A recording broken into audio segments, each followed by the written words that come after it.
इस बार है केंद्र जापान। जापान जिसने हिरोशिमा नागासाकी की त्रासदी के बाद परमाणु हथियार से दूरी बना ली थी, लेकिन अब उसी जापान को लेकर चीन ने सनसनीखेज दावा किया है। दावा ये कि जापान के पास 44 टन प्लूटोनियम का भंडार है और वो चाहे तो हजारों परमाणु वॉरहेड बना सकता है। सवाल उठता है कि क्या जापान अब एटमी पावर बनने की राह पर है? दरअसल चीन और उत्तर कोरिया की बढ़ती आक्रामकता जापान की सुरक्षा चिंताओं को गहरा कर रही है और यही वजह है कि जापान अपनी रक्षा नीति पर नए सिरे से विचार कर रहा है। पूर्व प्रधानमंत्री शिंजो आबे पहले ही अमेरिकी परमाणु हथियारों को जापान में तैनात करने की बात कह चुके थे। हालांकि उस वक्त जनता का समर्थन नहीं मिला, लेकिन अब हालात बदलते नजर आ रहे हैं। चीन का सरकारी सैन्य अखबार PLA डेली ये दावा कर रहा है कि जापान की तकनीकी क्षमता इतनी मजबूत है कि वो बहुत कम समय में परमाणु हथियार बना सकता है। अगर ऐसा हुआ तो एशिया में शक्ति संतुलन पूरी तरीके से बदल जाएगा। ड्रैगन यानी कि चीन की चिंता भी इसी वजह से बढ़ रही है। तो क्या जापान पुरानी नीति अपनी तोड़ने जा रहा है? क्या एशिया में परमाणु हथियारों की नई दौड़ शुरू होने वाली है? और अगर जापान एटमी ताकत बना तो इसका असर दुनिया की सियासत पर क्या होगा? आज इसी पर बड़ी बहस होगी। एटमी पावर बनेगा जापान, ड्रैगन क्यों है परेशान? क्योंकि ये एक बड़ा मुद्दा है। जापान ने जहां हिरोशिमा नागासाकी में जो इंसिडेंट हुआ था, जो त्रासदी हुई थी, उसके बाद में परमाणु हथियार बनाना बंद कर दिया था, लेकिन अब एशिया में एक बार फिर से ये जो संकट है ये मंडरा रहा है। साथ ही ड्रैगन यानी कि जो चीन है उसकी तरफ से ये दावा किया गया है, एक न्यूज एजेंसी की तरफ से ये दावा किया गया है कि एटमी पावर बनने की ओर जापान कहीं ना कहीं बढ़ता हुआ नजर आ रहा है। 44 टन प्लूटोनियम अगर किसी के पास है तो अपने आप वो देश ये क्षमता रखता है कि न्यूक्लियर एनर्जी जो है, जो सोर्सेस हैं, वो यहाँ पर उस कंट्री के पास पूरी तरीके से सक्षम है और वो पूरी तरीके से सशक्त है। लेकिन अब अगर जापान में इस चीज का भंडार है और जापान अगर इस ओर बढ़ता हुआ नजर आ रहा है तो वैश्विक स्तर पर इसका क्या असर पड़ सकता है और साथ ही इसका जो इम्पैक्ट है वो यहाँ पर क्या होगा, ये देखने वाली बात होगी। तो चलिए अब आपको बताते हैं कि खबर क्या है, ग्राफिक्स के जरिए भी आपको समझाते हैं। जापान से डर गया चीन, छूटे पसीने। चीन ने जापान की परमाणु महत्वाकांक्षा पर बड़ा दावा किया है। चीन बड़े दावे कर रहा है कि जापान के पास 44 टन प्लूटोनियम का जखीरा बताया है, हजारों परमाणु वॉरहेड बनाने की क्षमता का दावा किया है जापान के ऊपर। चीन और उत्तर कोरिया से बढ़ते खतरे के बीच ये नया मोड़ यहां पर जापान की ओर से निकल कर आया है। एटम बम को लेकर जापान अपनी सुरक्षा नीति पर पुनर्विचार कर रहा है, जो कि एक बार पहले वो बंद कर चुका है। जापान के पुनर्विचार से एशिया में न्यूक्लियर रेस की आशंका तेज हो गई है। जापान से अब यहां पर चीन जो है और तमाम अलग अलग देश जो है वो कहीं ना कहीं डरते हुए नजर आएंगे। तो जापान अपनी रणनीति है, जो परमाणु रणनीति, उसके ऊपर पुनर्विचार करता हुआ नजर आ रहा है। जापान के पास में 44 टन प्लूटोनियम का जखीरा है। चीन यहां पर ये दावे जापान के ऊपर कर रहा है। परमाणु वॉरहेड बनाने की क्षमता जापान रखता है। द्वितीय विश्व युद्ध के बाद परमाणु हथियारों से दूरी बना ली थी। तो अब तक एटम बम पर जापान की रणनीति क्या है? नो न्यूक्लियर नीति, ना बनाना, ना रखना और ना आने देना, ये जापान की नीति थी। अमेरिका के न्यूक्लियर छाते पर निर्भर सुरक्षा थी जापान की। शांति और निरस्त्रीकरण की वैश्विक वकालत यहां पर करता हुआ जापान नजर आता था। तो मजबूत तकनीक, लेकिन हथियार यहां पर ना बनाए जाए, शांतिपूर्ण इस्तेमाल, मजबूत तकनीक, परमाणु ऊर्जा का, तो ये यहां पर जापान की जो रणनीति थी परमाणु हथियार को लेकर वो कहीं ना कहीं नजर आई थी। तो जापान पर गिरा एटम बम 9 अगस्त 1945 नागासाकी पर यह हुआ था और यह हमला द्वितीय विश्व युद्ध के आखिरी दिनों में हुआ था। साथ ही हिरोशिमा में लिटिल बॉय, नागासाकी में फैट मैन बम गिराया गया था और विस्फोट का असर करीब 10 से 15 किलोमीटर तक फैला हुआ था। और साथ ही हिरोशिमा में लगभग 1.4 लाख लोगों की मौत हो गई थी इस विस्फोट के चलते और नागासाकी में करीब 70,000 लोगों की जान गई थी। जिसके बाद अपनी जो रणनीति है वो पूरी तरीके से जापान ने बदल दी थी। लाखों लोग झुलस गए थे, विकिरण से लंबे समय तक लोग बीमार रहे थे। यहाँ पर डिसऑर्डर लोगों को देखने को मिला, रेडिएशन का असर पीढ़ियों तक रहा है, यानी कि अभी भी जो लोग हैं वो वहां पर, उनका यही कहना है, उसका असर अब भी देखने को मिलता है। आज दोनों शहर पूरी तरीके से इससे जूझते हुए नजर आए। 6 अगस्त 1945 पर यह पहला परमाणु हमला हुआ था, साथ ही 9 अगस्त 1945 नागासाकी दूसरा निशाना बना था 9 अगस्त को। साथ ही हमला द्वितीय विश्व युद्ध के आखिरी दिनों में हुआ था। साथ ही हिरोशिमा में लिटिल बॉय, नागासाकी में फैट मैन बम गिराया गया था, जिसका असर है जो 10 से 15 किलोमीटर दूर तक फैला था। विस्फोट का असर इतना भयावह था कि 10 से 15 किलोमीटर दूर तक रहा। हिरोशिमा में लगभग 1.4 लाख लोगों की मौत हो गई थी, 1 लाख से ऊपर लोगों ने अपनी जान गंवाई थी, और नागासाकी में 70,000 लोगों की जान गई थी। आगे बढ़ेंगे, लाखों लोग झुलस गए थे और कई तरह की बीमारियां लंबे समय तक है जो लोगों में देखने को मिली थी। साथ ही रेडिएशन का असर पीढ़ियों तक भी देखने को मिला था। कैंसर से लोग यहां पर जूझते हुए नजर आए थे। साथ ही आज दोनों शहर पूरी तरह विकसित शांति के जो प्रतीक हैं वो बनते हुए नजर आए थे। लेकिन अब चीन के द्वारा एक और बार फिर से बड़ा दावा यहां पर किया जा रहा है कि 44 टन प्लूटोनियम वो जापान में मौजूद है। परमाणु रणनीति जो है वो जापान कहीं ना कहीं बनाता हुआ नजर आ रहा है। साथ ही इसका इम्पैक्ट क्या हो सकता है ये आने वाले दिनों में देखना होगा। लेकिन ये जो तस्वीर आपको दिखाई थी कि अगर परमाणु पावर जो है वो यहाँ पर जापान बनता हुआ नजर आता है तो तमाम जो देश है वो क्यों इस वजह से परेशान हैं, क्या खतरा यहाँ पर हो सकता है, क्या इम्पैक्ट इसका तमाम देशों पर हो सकता है कि अगर जापान अंदरूनी तरीके से ये तैयारी यहाँ पर कर रहा है। तो प्लूटोनियम होने का दावा जापान की तरफ से किया गया। जापान क्या एटमी पावर बनने जा रहा है, जिसके चलते चीन की जो धड़कनें हैं वो कहीं ना कहीं तेज हो गई हैं। जापान की इस चाल से ड्रैगन यानी कि चीन कहीं ना कहीं परेशान या फिर कहा जाए तो डरा हुआ या सहमा हुआ महसूस कर रहा है। प्लूटोनियम पर जो बात सामने आई है उसकी वजह से दुनिया में हलचल जो है वो तेज हो गई है।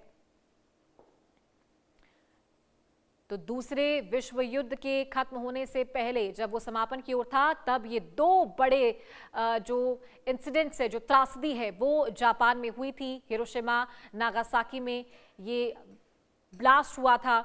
उसके बाद से जो अपनी परमाणु रणनीति है उस पर जापान ने पूरी तरीके से रोक लगा दी थी कि ना बनाया जाएगा, ना बनने देंगे और ना ही आने देंगे। लेकिन अब चीन एक तरफ दावे कर रहा है और ये दावे कितने सच हैं ये आने वाले दिनों में समझ में आएगा। एटमी इशारा यहाँ पर हो रहा है और जिसके चलते एशिया में तनाव बढ़ता हुआ नजर आ रहा है। यानी कि अगर जापान के पास इतनी बड़ी मात्रा में यानी कि 44 टन प्लूटोनियम यहाँ पर जापान में मौजूद है तो वो एक परमाणु शक्ति का बड़ा केंद्र एशिया में बनता हुआ आने वाले दिनों में नजर आ सकता है। तो क्या इसकी चाल है, किस तरफ जो रणनीति है जापान वो अपनी लेकर के जा रहा है, ये सोचने और समझने वाली बात है। और वैश्विक स्तर पर जो सिचुएशन यहाँ पर देखने को मिल रही है, जो स्थिति फिलहाल बन रही है, संकट जो गहरा रहा है, उसी बीच हर देश ये चाहेगा कि वो अपने आप में पूरी तरीके से सशक्त हो। जहां बात करें ईरान, अमेरिका, इजराइल के बीच जो तनाव जारी है, परमाणु केंद्र यहां पर ना बने, परमाणु शक्ति बनकर यहां पर ना उभरे ईरान, इसकी वजह से ताबड़तोड़ हमले ईरान के ऊपर देखने को मिले थे। और अब बात कर रहे हैं यहां पर एशिया की। एशिया में जापान क्या एटमी पावर बनने के लिए जा रहा है, आज इसी पर महत्वपूर्ण चर्चा होगी। तो आपको ग्राफिक्स के जरिए समझाया कि किस तरीके से और कैसे इसका जो इम्पैक्ट है वो तमाम शहरों पर देखने को मिल सकता है। तो एटमी इशारा यहां पर जापान की तरफ होता हुआ नजर आ रहा है। चीन की एक न्यूज एजेंसी है जिसके द्वारा ये बड़ा दावा किया गया है। तो अगर सच में जापान के पास 44 टन प्लूटोनियम है तो क्या ये उसके मिलिट्री पोटेंशियल को दर्शा रहा है, न्यूक्लियर पावर को दर्शा रहा है, और अगर हाँ तो इसका इम्पैक्ट क्या है। तो एशिया की सियासत में ये बड़ा भूचाल, और इस बार बात हो रही है जापान की। हिरोशिमा नागासाकी की त्रासदी के बाद जापान ने परमाणु हथियारों से दूरी बना ली थी और अब उसी जापान को लेकर चीन ने ये सनसनीखेज दावा किया है कि जापान के पास 44 टन प्लूटोनियम मौजूद है, प्लूटोनियम का भंडार है और वो चाहे तो हजारों परमाणु वॉरहेड बना सकता है। तो बड़ा सवाल कि क्या जापान एटमी पावर बनने की ओर इशारा कर रहा है या एटमी पावर बनने जा रहा है। तो इस खबर के बाद से एशिया में जो तनाव की स्थिति है वो बढ़ती हुई नजर आ रही है।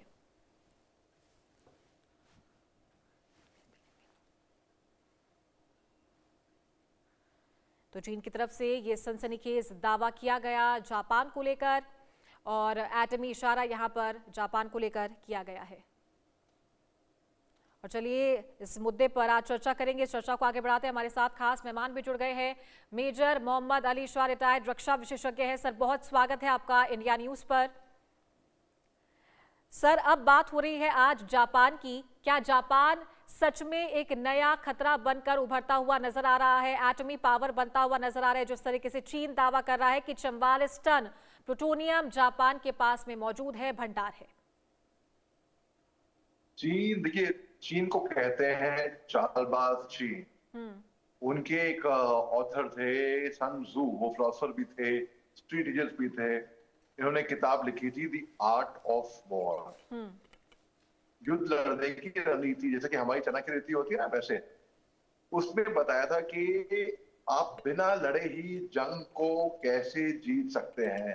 साइकोलॉजिकल वॉरफेयर का जिक्र है इसमें, इंफॉर्मेशन वॉरफेयर का जिक्र है। तो तभी चालबाज चीन, क्योंकि वो इल्जाम लगाता रहता है, अंधाधुंध फायरिंग करेगा, क्या पता निशाने पे आ जाए ये समझ के। तो मगर ये अच्छी बात है अगर वो जापान को समझ रहे हैं कि उनके लिए खतरा है, क्योंकि आप सेनकाकू आइलैंड हो या कुछ भी हो, वो टाइम टू अपने मर्जी से नाम बदलता रहता है। चीन तो अच्छा है, अगर चीन खतरा महसूस कर रहा है ना जापान से, अच्छा है, होने दो।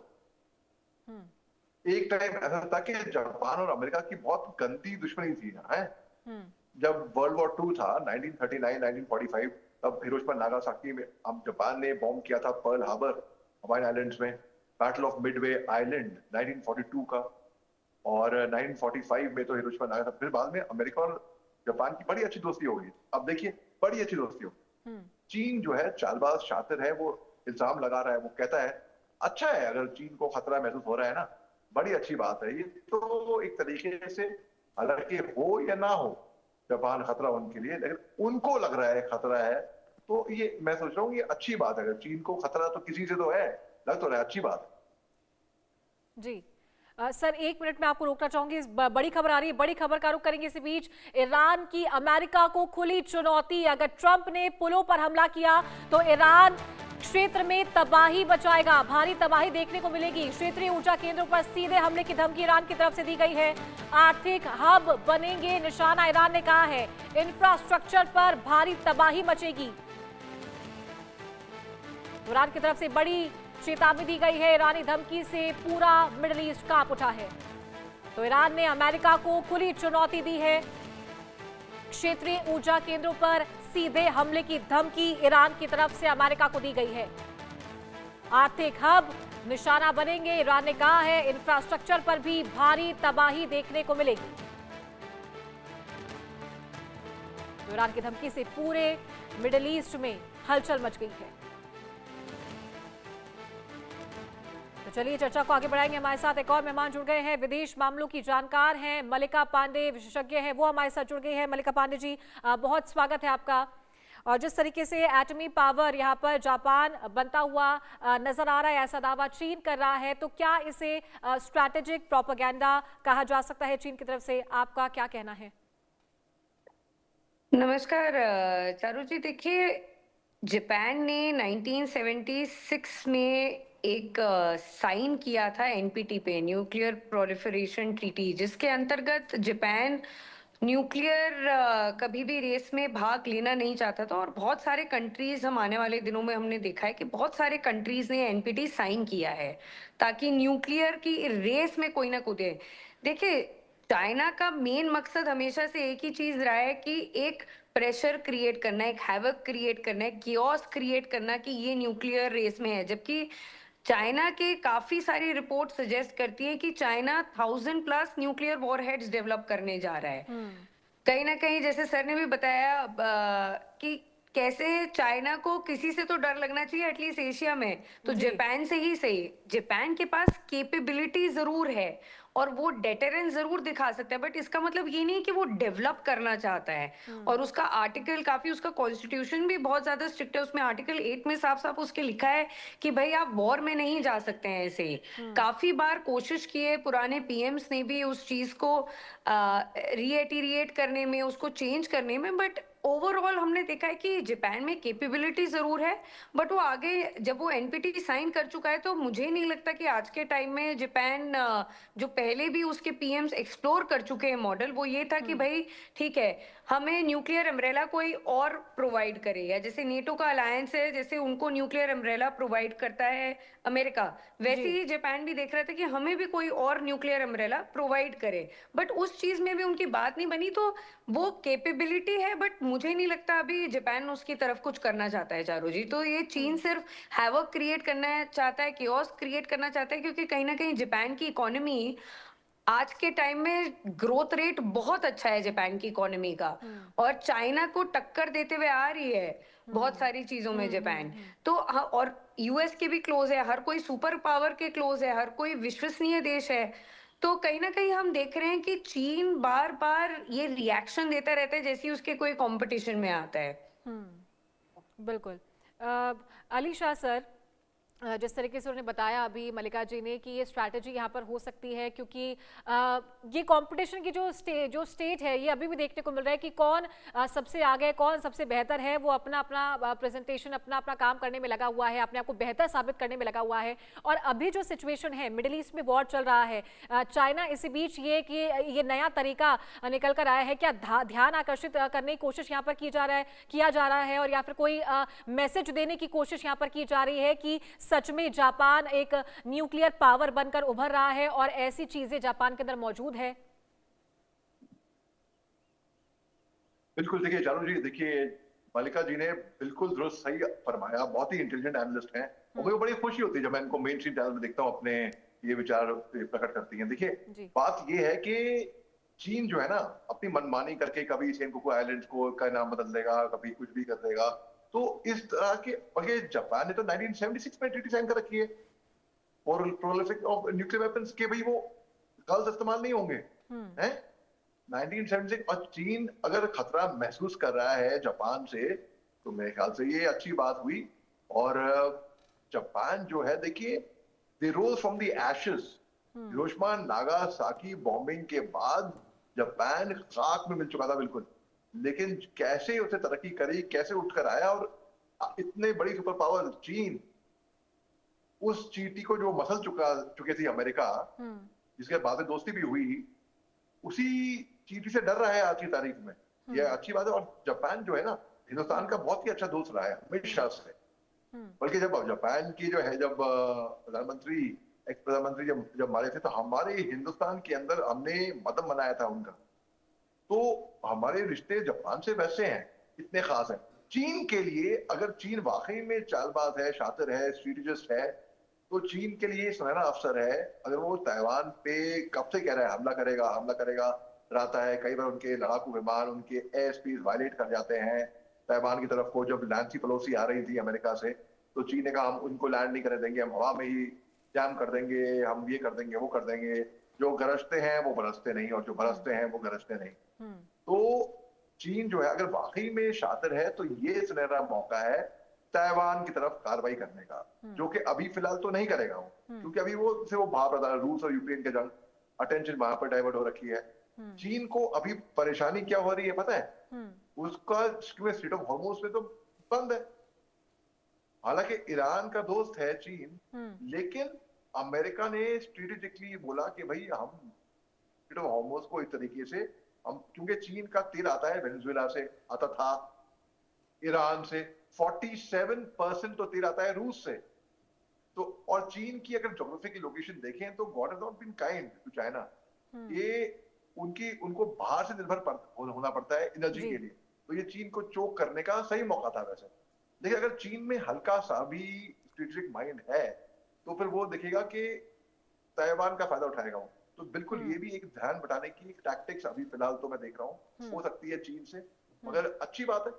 मुझे खुशी हो रही है देख करके चालबाज चीन घबरा रहा है किसी से। तो ठीक है मल्लिका जी, अगर वाकई में ये जो दावा यहाँ पर चीन कर रहा है, अगर ये सिचुएशन सही निकलती है, ये बात अगर सही निकलती है, तो क्या ये कहना ठीक होगा कि एशिया में न्यूक्लियर आर्म्स रेस जो है उसकी शुरुआत यहाँ पर हो चुकी है और अब होड़ आने वाले दिनों में, आने वाले सालों में, महीनों में देखने को मिल सकती है?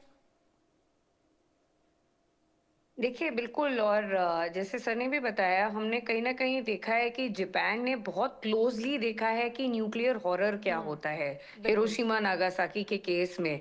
तो कहीं ना कहीं अगर वो डेवलप भी कर रहा है, बट एक वो कॉन्ट्रैक्ट से बाइंड है, और एक अगर ये करना शुरू करेगा तो हम देखेंगे कि ताइवान भी करेगा, उसके बाद हम देखेंगे कि एशिया के अन्य देश भी करने लग जाएंगे। तो ये जो सबसे पहले तो एक जो प्लूटोनियम का बार बार चीन रेफरेंस दे रहा है या पीएलए क्लेम कर रहा है, वो प्लूटोनियम न्यूक्लियर पावर प्लांट्स में भी यूज होता है। उतना हैवी मात्रा का प्लूटोनियम पावर प्लांट्स के लिए भी यूज हो सकता है। तो ये जरूरी नहीं है कि वो आगे आके न्यूक्लियर वॉरहेड बना रहे हैं। तो वही चीज हो गई कि एक तरफ बार बार यूएस क्लेम करते गया कि अरे नहीं, ये तो यूरेनियम एनरिचमेंट करे जा रहे हैं, पिछले साल हमने खत्म कर दिया। उसके बाद बोलते हैं कि नहीं, उनके पास अभी भी बचा हुआ है। तो ये जो क्या होता है, कहीं ना कहीं साइकोलॉजिकल वॉरफेयर हम बार बार आजकल के 21st सेंचुरी में हम देख रहे हैं, सोशल मीडिया वॉरफेयर और साइकोलॉजिकल वॉरफेयर ज्यादा होते जा रहा है। तो चीन भी कहीं ना कहीं साइकोलॉजिकल वॉरफेयर कर रहा है, पैनिक मोड कर रहा है। और पीएलए के तो देखिए हमेशा हर रोज एक दिन मैं उनके नए बयान ही सुनती हूँ। कहीं ना कहीं पीएलए रोज सुबह उठते हैं और कोई ना कोई क्लेम कर देते हैं। कभी वो इंडिया के खिलाफ कर देते हैं, कभी वो जापान के खिलाफ कर देते हैं। जो भी उनको लगता है कि भाई ग्रोथ में उनसे बेटर कर रहा है या उनके बराबर मैच कर रहा है, तो वो उनके खिलाफ क्लेम करने शुरू कर देते हैं कि ये स्टॉक कर रहे हैं, ये प्लूटोनियम अगर वो अपने पावर प्लांट के लिए ले रहे हैं तो उन्होंने बोलिए नहीं, ये तो न्यूक्लियर वॉरहेड बना रहे हैं, ये तो न्यूक्लियर वॉरहेड क्रिएट कर रहे हैं। तो कहीं ना कहीं हम देखते हैं कि जापान स्पेसिफिकली, जिसने न्यूक्लियर हॉरर इतने पास से देखा है, वो देश मुझे नहीं लगता जो एनपीटी का सिग्नेटरी भी है वो इस बारे में सोच रहा है आज के टाइम में। और क्लियरली हमने देखा था, जो तुलसी गबार्ड की भी अगर आपको यूएस कांग्रेस की रिपोर्ट याद हो, तो उन्होंने 5-6 कंट्रीज को नेम किया था, उसमें जापान का नाम कहीं भी नहीं था कि वो न्यूक्लियर वॉरहेड बना रहे हैं। इंटरनल असेसमेंट उनका जो सीआईए का आता है, तो उसमें भी कहीं नहीं आया। तो ये पीएलए के जो फर्जी क्लेम होते हैं, फेक क्लेम्स होते हैं ना, उससे रोज जो चेंज होते रहते हैं, उससे डरने की बात नहीं, क्योंकि जापान उनको अच्छे से कंपटीशन दे रहा है हर एक स्फेयर में। तो कहीं ना कहीं पीएलए इस चीज से डरा हुआ है और साइकोलॉजिकल वॉरफेयर और प्रेशर गेम खेल रहा है अभी जापान के साथ। ठीक है, चलिए मल्लिका जी, अली शाह जी, आप दोनों का बहुत बहुत शुक्रिया हमारे साथ जुड़ने के लिए।